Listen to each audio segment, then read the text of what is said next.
caafimaadka oo kaalin laxaad leh ka qaata jiritaanka iyo horumarka ummadeed ahna shayga koobaad ee qof kasta ka dhigaa mid isagu naftiisa ka mas-uula. Halkani waa xarunta caafimaadka ee magaalada Harta Sheekha. Xaruntan ayaa heerkeedu yahay primary kana shaqeysa gudaha magaalada iyo nawaaxigeeda, bixisana heerarka kala duwan ee caafimaadka sida daaweynta hooyada iyo dhallaanka, waaxda qorsheynta qoyska, waaxda TB-da kana kooban ilaa iyo 12 waaxood.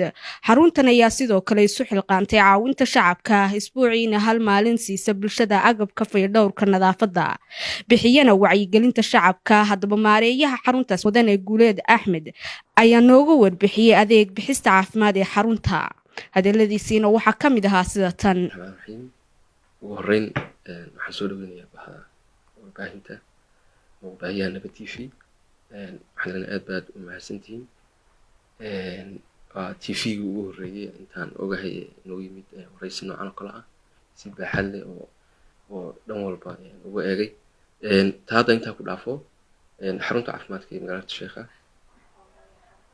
intaa ku dhaafo xarunta caafimaadka ee magaalada Sheekha waa xarun uu heerkeedu yahay primary health care unit. waa health center kan hadda aan joogno iyo 5 health post oo satellite ku ah oo ka xiga dhinacyada sida DB health post, Daawo health post iyo 3 health post oo kale. xarunta caafimaadka waxay bixisaa dhammaan adeegyadii loogu talagalay adeeg caafimaadka ee ugu muhiimsan sida waaxda daryeelka hooyooyinka uurka leh, waaxda dhalmada, waaxda fidinta talaalka, waaxda bukaan socodka carruurta ka yar 5 sano, waaxda bukaan socodka carruurta ka weyn 5 sano. sidoo kale waxaan bixinaa waaxda ART clinic ama dadka la nool xanuunka HIV/AIDS-ka. waxaan bixinaa waaxda TB-da.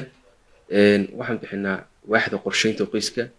sidoo kale waxaan bixinaa waaxda VCT loo yaqaano oo ah waaxda dadka lagula taliyo si iskoodana ay inta badan u sameeyaan istijaabinta xanuunka HIV/AIDS-ka. xaruntu waxay ka kooban tahay 12 departmenti. waxaan u shaqeysaa sida standardka contextka deegaankeena. taas waa adeegyada iyo xarunta inta ay ka kooban tahay. sidaan wada ogsoonnahay dhawaanahanba waxaa jira xanuunka coronavirus-ka oo si gaar ah COVID-19 xanuunkan si guud adduunka ayuu ugu baahay. waddankeenana muddooyinkii ugu dambeeyay cases badan ayaa jira. hadda inta numberkii ugu dambeeyay 29 maraya. ka deegaan ahaan weli ma jiraan wax case oo la confirm gareeyay, weli ay jireen dhowr suspect oo laga waayay markii dambe. haddii aan u yimaado tan magaalo ahaan waxaa jiray ama fariimo caafimaad oo ka soo degay heer deegaan, heer gobol ilaa iyo heer magaalo lagu soo gaarayay. ilaa hadda magaalo ahaan waxaan sameynay tallaabooyin badan oo aan isleenahay wax laga hortagi karayo xanuunkan coronavirus-ka. waxaa ka mid ah waxaan bilownay wacyigelin lagula dhexmaray dadka magaalada gaari microphone la saaray kaas oo gelinka hore iyo gelinka dambe magaalooyinka xaafado dhan soo dhexmaraya oo siinaya fariimooyinka caafimaadka sida dadku inay farxashaan, in ay ku sugnaadaan guryahooda oon socodka aan loo baahnayn ayna suuqa ku iman. sidoo kale in dadka qofka iska shakiya calaamadaha COVID-19-ka ugu horeeyo xumad, qufac, qofka neefta ku adkaato inuu si degdeg ah xarun meesha caafimaadka ugu dhow yimaado. waxaan sameynay sidoo kale faraxalo aan dhignay goobaha sida xarunta caafimaadka, qof kasta soo galaya, qof kasta ka baxaya, xarunta booliska, xarunta maamulka dowladda hoose magaalada Sheekha.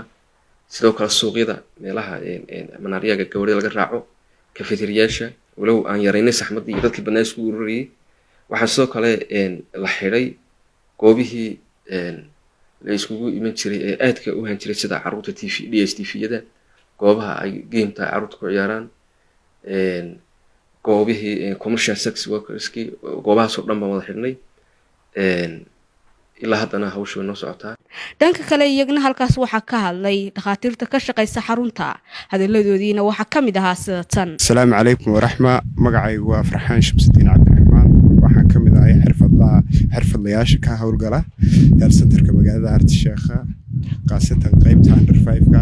waxaan ahay public health CHO. haddii aan ka hadlo fikir ahaanteedii iyo health professional qaybtayda ahaan waxa weeyaan musiibadan soo asiibtay maaragtay caalamka oo dhan ka qaylisiisay COVID-19 haddii aan ka hadlo waxa weeyaan waxaynu kaga hortagi karnaa innagoo dhammaan horta shacab ganacsade odayaal waayeel waayaarag dhammaan gacmaha is wada qabsanno iyo leaderska community leaderska qaasatan community leaderska iyo dadka waxgaradka wax laga maqli karo sida health professionalkii iyo dowladaha hoose iyo dhammaan cid walbaaba inay xil iska saarto si lagaga hortagi lahaa qabadan soo wajahday ee aafada qaran waxa weeyaan in horta nadaafada ka hortagun buu leeyahay baalkan ee ka daba tag ma laha ka daba tag waa ilaahay sidoo adiga kula doonayo bay noqon laakiin ka hortagiisu waxa weeyaan waa sanitationka in kor loo qaado qaasatan farxalka in aad loo farxasho inaan haddii aad farxalato hindhisadoo kale inaad iska ilaaliso qufuco kale dadka aad kala weecato aanad sankaagana taabsiin gacantu sankaaga afkaaga inaad ka badbaadiso aanad ula tegin mar walbana haddii aad awoodo inaad alcohol kale aad qaadato jeebadaad ku qaadatay yaro naqo mar walbaba aad maaragtay gacantaada aad ku jijibiso adigoo maaragtay ka ilaalinaya inaad sankaaga iyo afkaaga aanad ku taaban haddii aad calaamad isku dareento aad calaamadaha covid-ku leeyahay qandho kale qufac waxyaalaha weakness business oo kale waxa haddii aad isku aragto inaad la xidhiidho xarunta halka kuugu dhow aad noo timaado waysan ka ahayn deegaanka meel walbood ka joogto dhakhaatiir way joogaan inaad iyaga aad la xidhiidho insha allahu tacaala waxaan rajaynaynaa elcenterkana waa elcenter aad u ballaadhan dhammaan wixii maaragtay uu bixiyo waxay bixiyaan hosbitaaladu waanu wada bixinaa inaad maaragtay isaga laftiisu maadaama uu halkan ilaa iyo ka gaadho maxayday xuduudda in ay dowladdu kor noogu qaaday noogu bedesho primary hospital oo kale waan ka codsan lahayn waayo waa health center aad u ballaadhan weeyaan shaqadiisu saan wuxuu bixinana adeegyadan bixinana isma odhan sida halkan waa health center oo hospital baa laysoo dhan marka maadaama sidaa tahay populationkuna aad u badan yahay dowladda sharafta leh waxaan ka codsan lahayn horta inay meesha noo ballaadhiso ay nooga dhigto hospital waanan u qalanaa populationkiina waan haysanaa marka waxaan ka codsan lahayn dowladdu inay nooga dhigto hospital insha Allah bulshada sharafta lana waxaan ka codsanayaa inay health centerka ku soo xidhmaan ay maaragtay waxaan haddii ay xaalad la soo diristo ay si degdeg ah noola soo xanaan faarax cabdiraxmaan health centerka magaalada Harta Sheekha Nabad TV